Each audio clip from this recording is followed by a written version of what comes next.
કેમ છો બધાય મિત્રો? મજામાં? અમારો વિડીયો જોતા હોય એ બધાય મજામાં જ હશે. આજે અમે જવાના છીએ દાન બાપુની જગ્યા. દાન બાપુની જગ્યા અમરેલીથી ધારી વચ્ચે આવેલું એક ચલાલા ગામ છે, ત્યાં દાન બાપુની જગ્યા આવેલી છે. તો આજે અમે ત્યાં જવાના છીએ અને અમે પણ દાન બાપુના ગામમાં રહીએ છીએ. તો ચાલો, બહુ મોડું નથી કરવું, આપણે જઈએ દાન બાપુની જગ્યામાં. તમને પણ આજે દર્શન કરાવીએ. ચાલો ફટાફટ જઈએ.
તો મિત્રો, આપણે આવી ગયા છીએ દાન બાપુની જગ્યામાં. અહીંયા શું થાય? ધૂણી હોય, સાધુ સંતોની ધૂણી કહેવાય. હવન બવનની ચા કરે અને સાધુ સંતોનું પ્રસ્થાન કહેવાય. ચાલો આગળ જાય. મિત્રો, આ વસ્તુ જે હું તમને દેખાડું ને, દાન બાપુના વખતની છે. આવો મારી હાલ.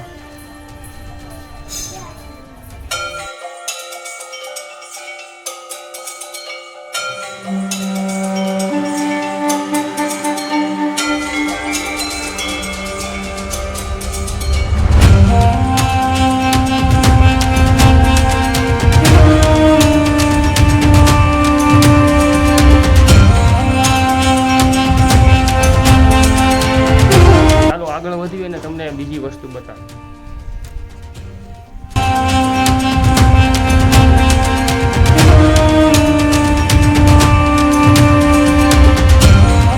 તો મિત્રો, હું તમને મસ્ત વસ્તુ બતાવું છું. આવો બહુ જૂનું.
જગ્યામાં આ બધી જૂની વસ્તુ.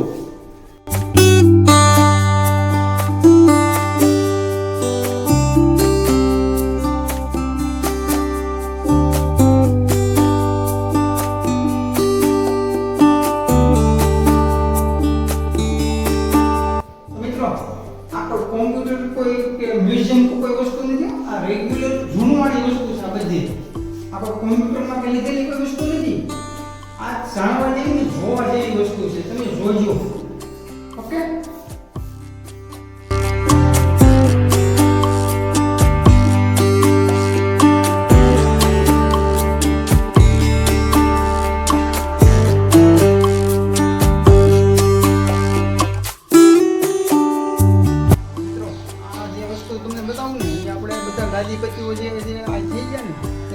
ભેટમાં આવે એ વસ્તુ છે. જોવો તમે બતાવો.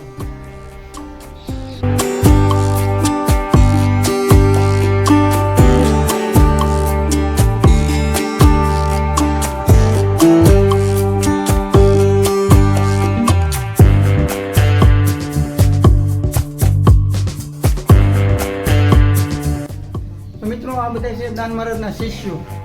જોઈ લો.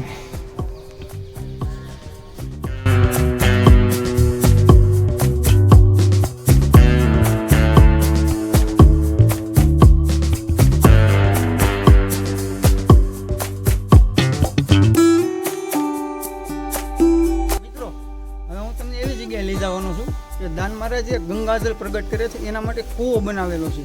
એ કૂવામાં ગમે એવો દુકાળ હોય એ પાણી ખૂટતું જ નથી. બીજા નંબરમાં કે પાણી તમે કદાચ શીળો થયો હોય, ફોટકી નીકળતી હોય, અળાઈઓ નીકળતી હોય, ડોલમાં નાખીને 1 કલાક એક ઢાંકણું નાખીને એને સ્નાન કરશો તો તમને બધું મટી જાય. પછી દાન મહારાજનું નામ લેવાનું રહે. તો ચાલો તમને ત્યાં બતાવું. કૂવો આપણે અહીંયા જ છે, ત્યાં સેટું આપણે જવાનું નથી થતું. આવો મિત્રો ચાલો વિજયભાઈ આપણને ઈ કૂવે લઈ જાય છે. ચાલો હાલો. આ કૂવા માટે ગંગાજળની માહિતી.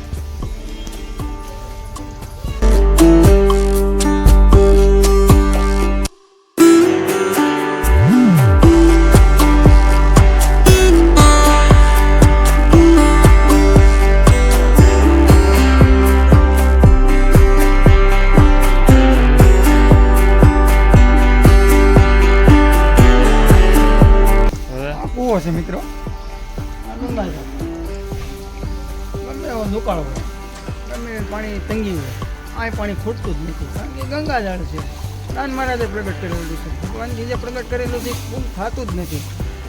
અને એક મુલાકાત લેવી જરૂરી છે. આવો જાણો તો બહુ મજા આવશે. આવો ભોળાનાથના મંદિરે.